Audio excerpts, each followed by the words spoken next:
Yes, that has an understanding he was the sword. The sword to torture, and that's what a surprise for us. But about 4 to 20 hours to the Come, let's go. I saw me, but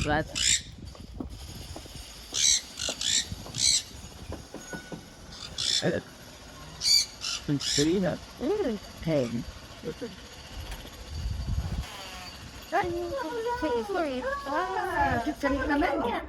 Thank you. Opportunity. After sense split.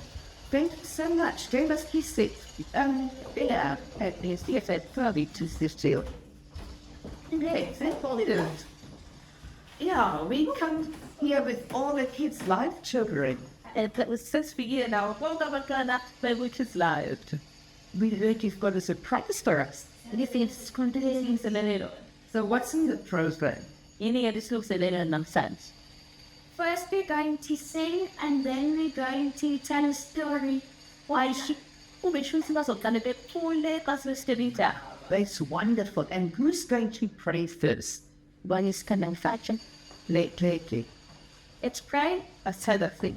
Thank you, Lord Jesus, that we can be here for kids' life. Selma was Jesus, Naba for the last, CM, and help us that we can be a blessing. The old sins today's Wesley's. Amen. Thank you.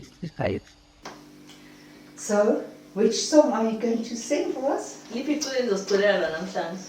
Going to sing the wise man built his house upon the rocks. Oh, bazoxoxa ukuthi indoda ehlakanipheleyo yakhanda indlu yayo etsheni edwaleni. The wise man built his house upon the rock. The wise man built his house upon the rock. The wise man built his house upon the rock. And the rain came tumbling down. The rain came down and the floods came up. The rains came down and the floods came up.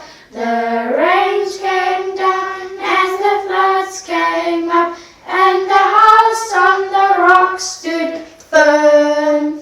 So build your house on the Lord Jesus Christ. So build your house on the Lord Jesus Christ. So build your house on the Lord Jesus Christ.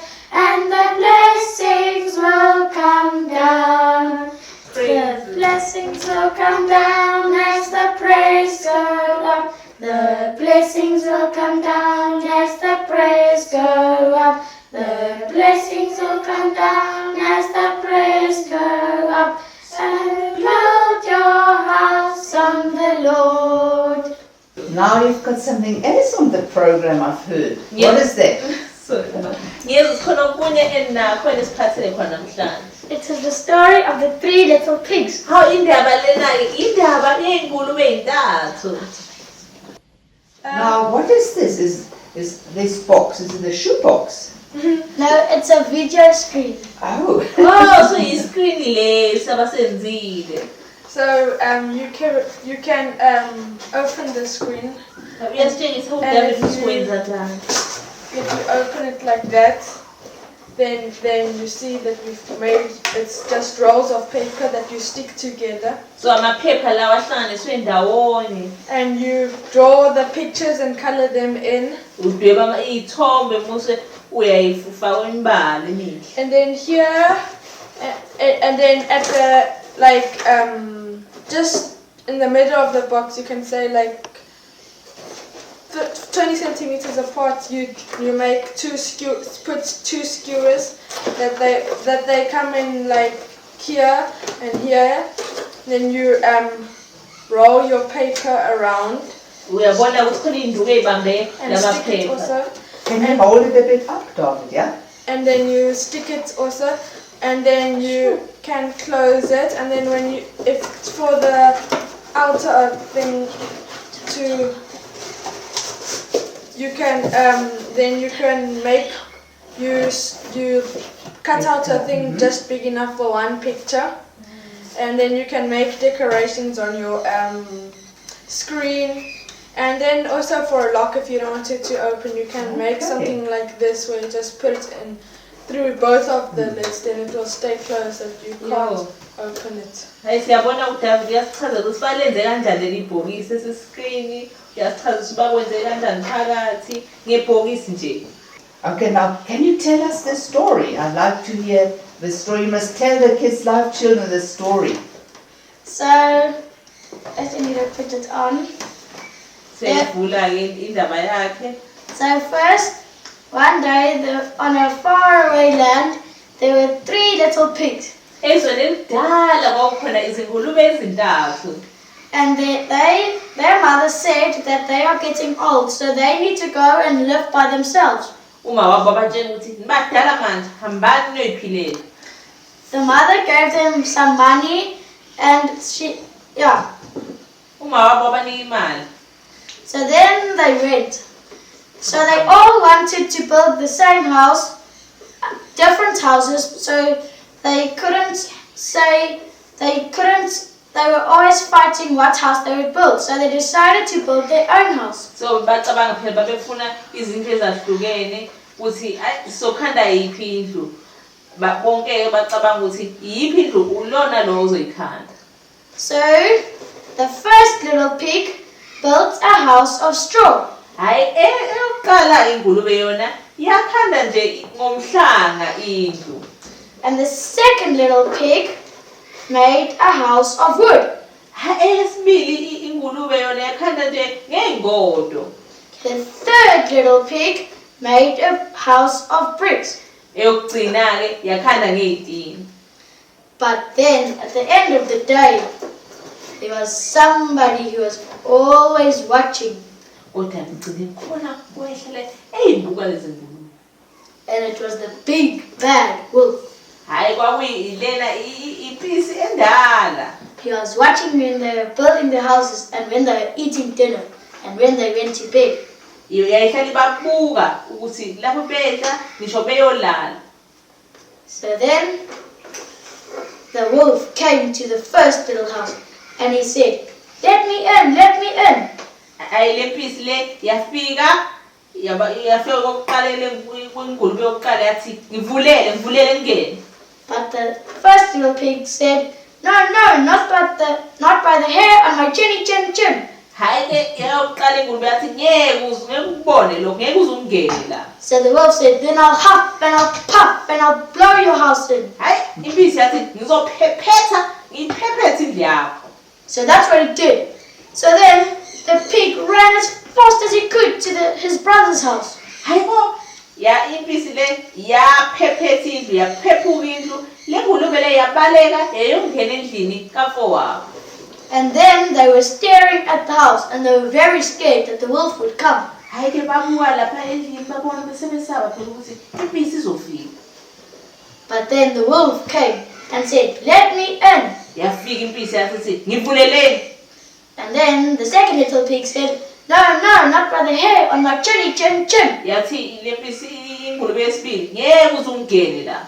So then the wolf said, "Then I'll huff and I'll puff and I'll blow your house in." Hayi impisi yathi ngiphephule le ndlu yakho. And that's what he did. He huffed and he puffed and he blew the house in. Yenza njalo impisi yaphephula le ndlu indlu le yaphephuka indlu yayikhandwe ngeingodo. So the 2 little pigs ran as fast as they could to the third little pig's house. Hayi ke lezi ngulube embili zagijima zabalekela zayongena endlini yofowabo. They knocked on the door and the third little pig said, "Okay, I'll open the door." Hayi ke banqonqoza emnyango yasesufowabo ngizovula ngene. They Ngizovula op- ngene. So they opened the door and they quickly got in. Hayi bavula umnyango bangena phakathi. And then the wolf came and said, "Let me in, let me in." Yafika impisi yathi ngivuleleni. But the third little pig said, "No, not by the hair on my chinny chin chin." Hayi ingulube yesithathu yathi ngeke uzungene la. So then the wolf said, "Then I'll huff and I'll puff and I'll blow your house in." Yathi impisi ngizophephula le ndlu yakho. And he tried. Hayi yazama. He huffed and he puffed and he huffed and he puffed. Yazama ukuphephuka le ndlu kodwa yangaphephuki. So then he said, "Don't worry, I'll get you." Yasithi impisi, he ngizomthola.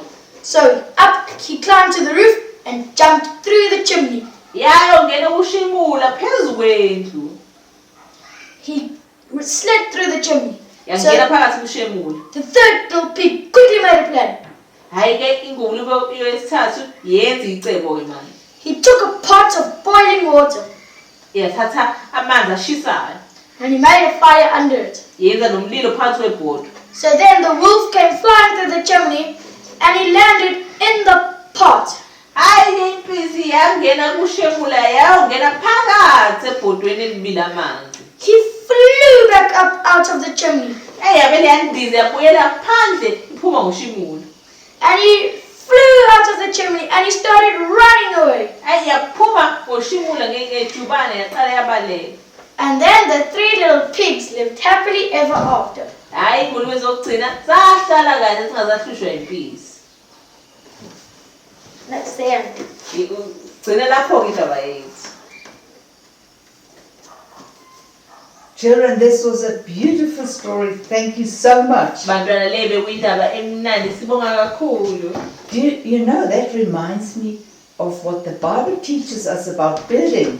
Lokho kungikhumbuza indaba iBhayibheli esifundisa ngayo ngokwakha. But before I get to that, I want to ask you, Kids Life Children, in which house would you like to live? Hayi ke ngaphambi kokuqhubeka ngifuna ukubuza abantwana bakwi-Kids Life, nina nifuna ukuhlala ngiphi? Which house would you choose, Miss Wayega? Mina ngachuza le 18.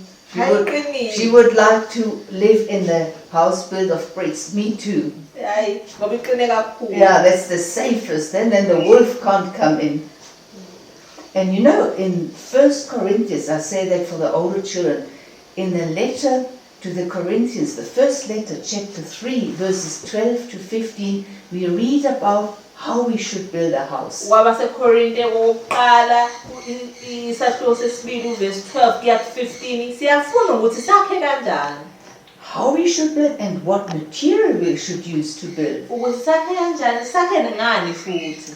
Now, you know, to build a house, that is like how we live, is to build our life. Ngiyazi bantwana ukwakha indlu indlela esiphila ngayo ukuthi fanele sakhe kanjani. So when we build a house with bricks and good material, precious stones, that has a meaning. Ngiyazi ke bantwana masikhanda indlu kulokho khona into esifundisa khona.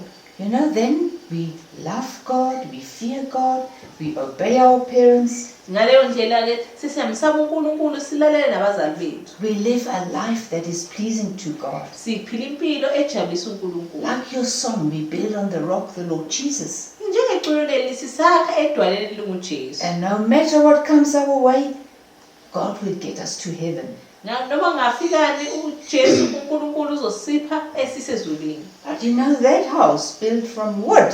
Ngiyayibona ke le ekhandwe ngeingodo nje indlu. What do you think that means? Ngicabanga ukuthi kuchaza ntoni. Right? Maybe it's those children that when they are asked to do something, yes, they do it, but they complain. Ilabo bantwana mhlawumbe ubatshela usibenze into ethile bekwenze kodwa ayi abakwenzisisi kahle bayakhonona. Or they just do it quickly. No, they don't clean right into the corners. Noma bekwenze ngokusheshsha bengahlinisisi. And the homework, they just do the minimum. Hayi mhlawumbe ihomework yakhe iyabo bengayenzi And iphelele. it's always difficult to go to school and to do homework. Hlala kunzima ukuya esikoleni nokwenza ihomework. That's those children that do it with murmuring. Ilabo bantwana bakwenza bekhonona. Now those that build a house with straw, Laba abakhanda ngomhlanga nje. yeah, grass, Ngutshani. that won't last. Lokho nje ngeke ngihlala isikhathi eside. You know, for instance, when you're together, there's a cake and you must share the cake. Mhlambe nindawonye kukhona ikheke ekudinga ukuthi nilidle ndawonye. No, it's those children that when with the first opportunity, they grab the first piece and the biggest, of course. Ilabo bantwana babebona lelo kheke befuna ukuthatha upiece omkhulu ngokuqala. They don't think of the others, they just think of themselves. Abacabangela abanye abantu bayicabangela bona nje. And they even are sneaky. Futhi labo abantu abanokuganga. Yeah, you know, when they do something wrong, to cover up their wrong, they tell a lie. mhlambe mabenza into engalungile ukuze befihle lokho abakwenzile bavele beqamba ngakho. They don't build the house properly. That's not a good life to live. Abakhi kahle akusindlela yokwakha le. That's not pleasing to God. Lokho akujabulisa uNkulunkulu. The best house is a clean heart, a pure heart. Indlu enhle ileyo ndle enhliziyo emhlophe. And that I obey my parents, I respect them and the teachers. Yilokho ukuthi ngilalela abazali bami, ngilalela nothisha bami. And that is a good, strong house. My life will be a life in safety. Ileyo ndlela indlu eqinelayo ngizohlala ngiphephile sonke isikhathi. Now, I'd like to ask all of you children, that you toy children, that's David, Naomi, Michael and Elia, and you children at home, what would you like to build the house with? Ngifuna ukunibuza ke bantwana uDavid uMishu Eli ukuthi nina ngafuna ukukhanda indlu enjani bantwana? Shouldn't we build the best house, live a life that is pleasing to God? Akufanele nisakhe indlu enhle elungile le ejabulisa uNkulunkulu. I think so.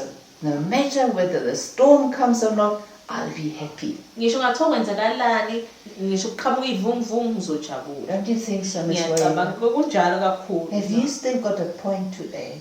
Hayi njengoba beshilo bantwana ukuthi sakhe edwaleni elinguJesu.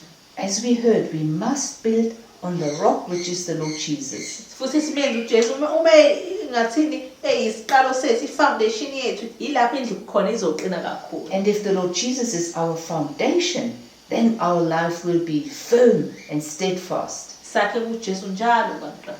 Every day, all the time, we must build on the Lord Jesus Christ. Please, can you pray? Asithandazeni. Let's pray. Nkosi uJesu siyabonga kakhulu ngale ndaba. Lord Jesus, we thank you so much for what we've heard. Siyabonga ukuthi uyasiza sonke isikhathi ukuze sihlale sakhile kuwena oyidwala langempela. And we ask you, help us to always live with you. You are our rock. Siyacela ukuthi usiqinise Nkosi Jesu ukuthi singafuni ezinye izinto engakujabulisi wena. And Lord, help us all that we don't look for other things or desire other things that are not pleasing to you, Kodwa njalo Nkosi Jesu sigcwalise ngothando lwakho. but that we are always filled with your love, Lord Jesus. Siyacela ube nalowo mntwana nabantwana abakade uthoyi umndeni wabo uthi ubasize ngakho konke abakudingayo. Please, Lord, be with all of us, the children at home and the toy children, and bless their family. Siyabonga kakhulu Nkosi Jesu. Thank you so much, Lord Jesus. Amen. Amen. Thank you so much that we could visit you. Siyabonga kakhulu ukuthi ngafika simvakashele. It's a pleasure. Well, we'll see. I hope it wasn't the last time. Siyathemba ukuthi sophinde simvakashele futhi. And thank you and bye-bye, children. Siyabonga kakhulu bantwana. Bye. Bye. Okay, bye Naomi. Okay, let's go.